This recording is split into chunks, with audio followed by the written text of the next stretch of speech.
yesterday, the Prime Minister announced the Canada Strong Fund, Canada's first sovereign wealth fund, with the goal of investing our money to build our country for the future. The unfortunate news for you or I is that it will never work in this country. Here's why. But first, it's very important that we understand what a sovereign wealth fund actually is, because I have worked in the past with some countries. But there's key distinctions here that you're not going to want to miss.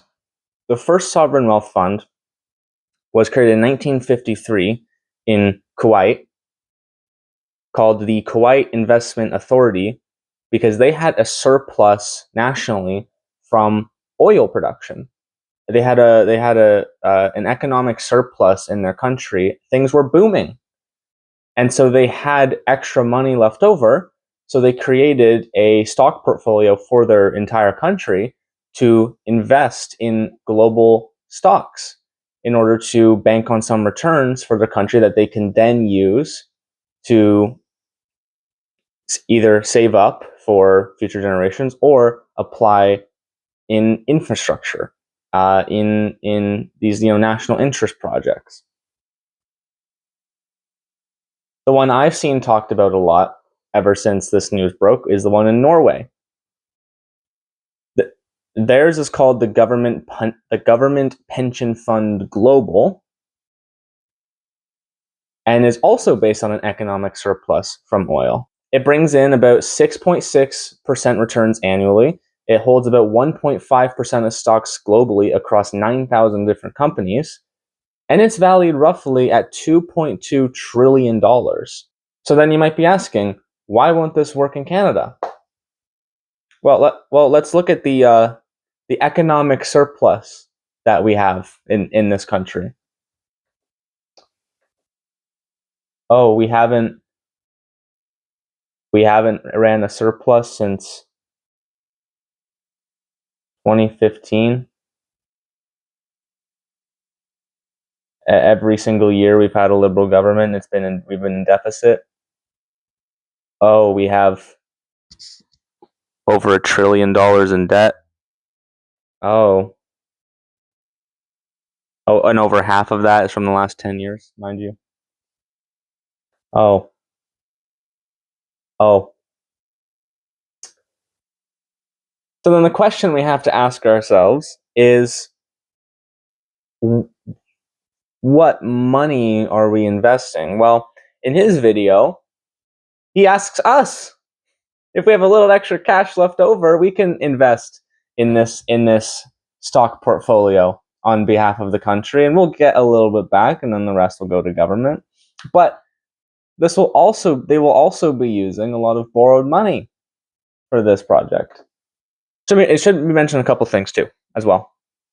Norway's global pension or government pension fund global is managed by a division of the National Bank, and they have an incredibly strict rule for how they invest. That rule being that they can only invest as much annually as the nation's real economic returns. So far in my research, I have not yet found a rule like that announced. And all of the press conferences Mark Carney has been doing about this, never once have I heard a rule like that, not to mention that ours is going to be managed by an independent crown corporation, not by the National Bank. I know that the National Bank is operated kind of by a government as well. It probably wouldn't make a huge difference, but it's a distinction there as well.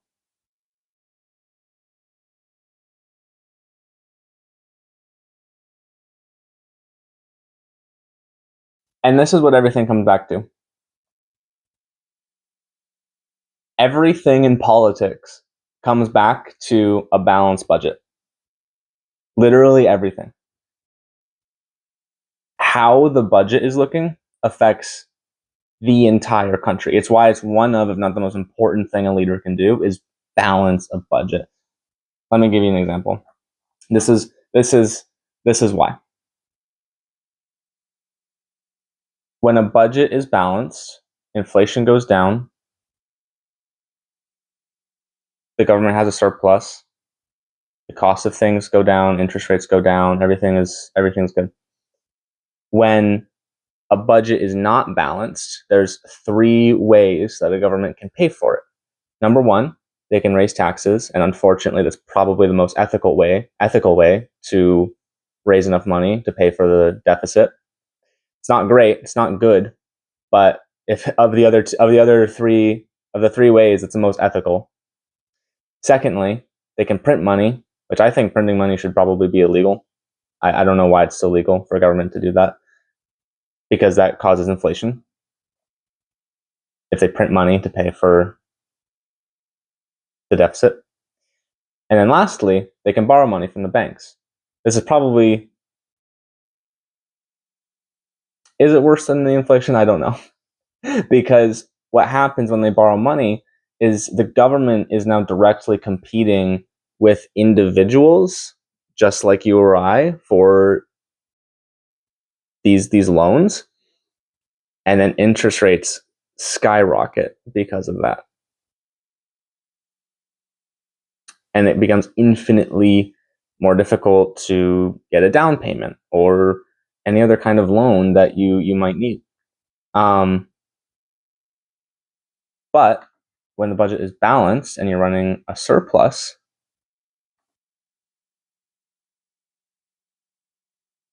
none of those things happen. Inflation actually goes down. We can actually pay for all the programs that we want to.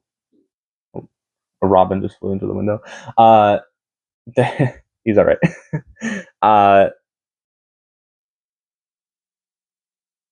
Inflation goes down, interest rates goes down. We can pay for all the programs we want to have that actually do help Canadians, and we can afford to run them correctly to make sure there's no loopholes. That's another big problem. I'm going to make a whole video about government programs in the future. I know I have to get it off my chest.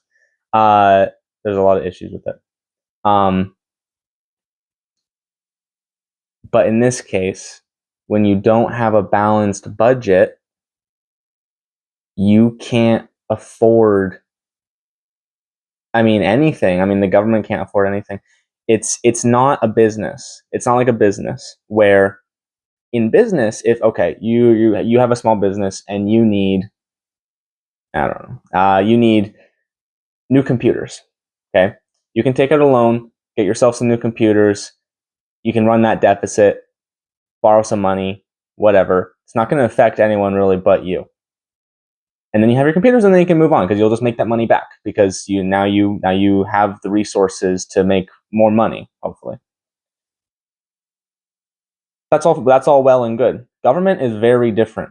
It is not like that at all. You cannot run deficits because deficits are money that we don't have, so you have to get it from somewhere, and every way you get it, every place you get it from affects the population. Every single place. So you cannot run deficits. You have to at the very least balance a budget, if not run a surplus. And that's not an easy task. There's a reason it took Harper years to run the first balanced budget, and there's a reason why it took Chrétien years to run the first balanced budget. It's not an easy feat. So I commend every prime minister that's run a surplus. It can be very difficult, and not among the least of the reasons why it's difficult is people wanting these government programs because they sound very nice and utopian. So I really commend every leader that's ever balanced the budget. And then we have to come into another fact that Canada is not. We don't have an oil surplus or any surplus at all in any industry because we haven't built anything. Carney announced last year his 6 or whatever amount of national interest projects he wanted. And at first I was like, okay, cool, great. Let's actually build something. Let's actually do these things. I understand most of them were started years ago and there's all. But I was like, okay, cool. Let's actually build some things. and not one of them have we heard about since. It's a little ridiculous.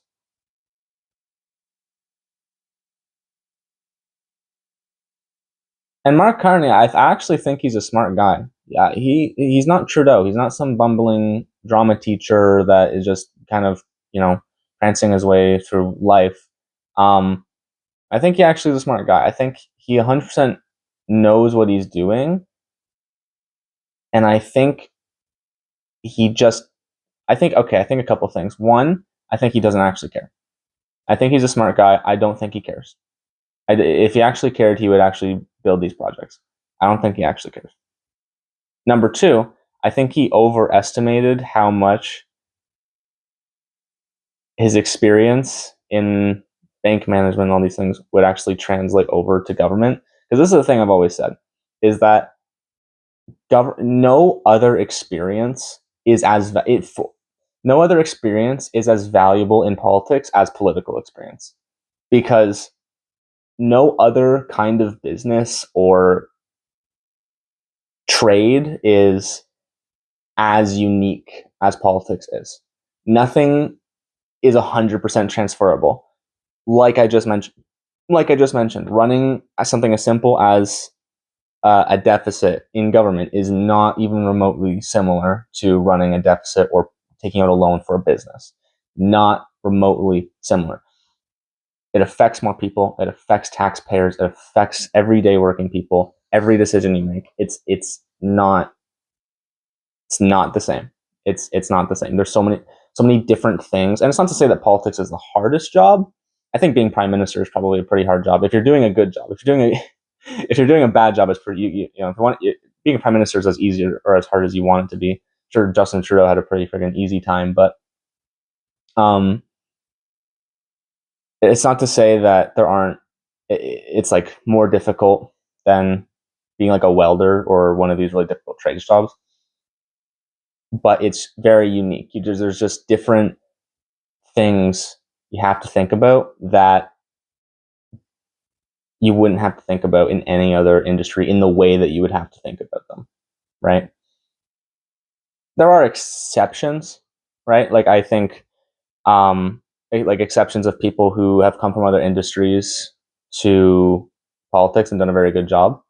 But I think overall, I get wary every time a politician runs for office because he has experience owning a company or experience running a bank or what have you, because they're rich. Again, there's exceptions. I mean, Ronald Reagan was an actor. I think he did a very good job, not just as president, but as governor. I think he did a good job. It's no secret I'm a fan of Trump.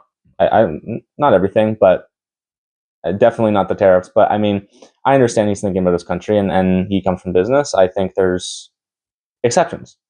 But I would say, just as a general rule, I get very wary when I hear these people.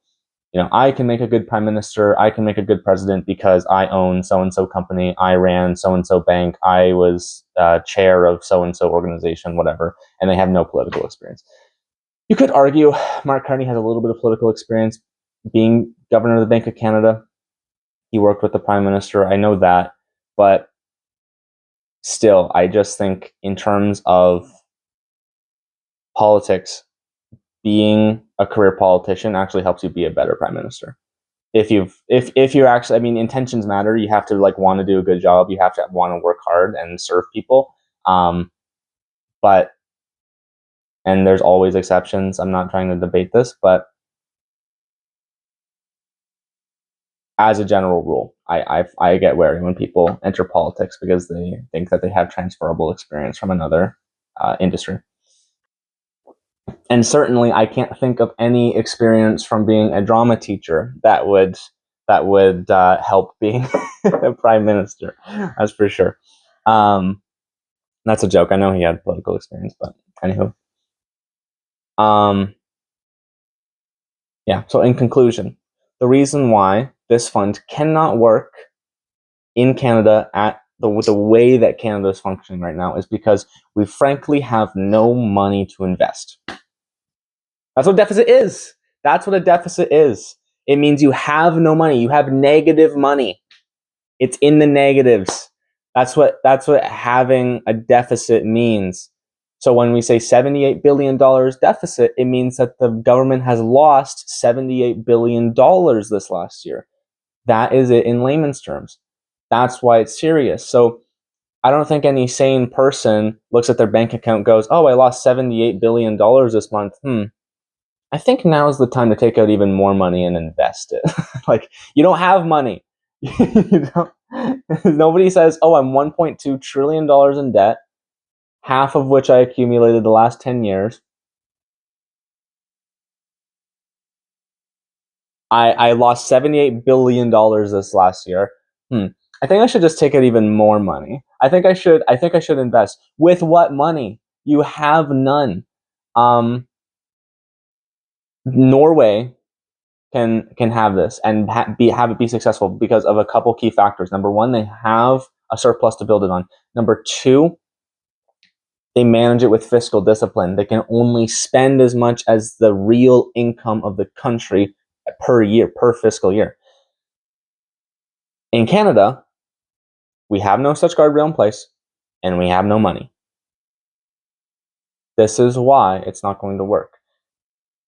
Carney can prance about and talk about it all he wants, but it's just the math doesn't work. It's just simply not going to work until we get a budget surplus, which will happen once we get a conservative government. But it will happen. God has his hand on this nation. We're going to get back to common sense. We're going to get back to good times. We will. Keep the hope alive. All right. If there's any updates, as per usual, I'll keep you guys as informed as I can. And otherwise, have a great day. Bye now.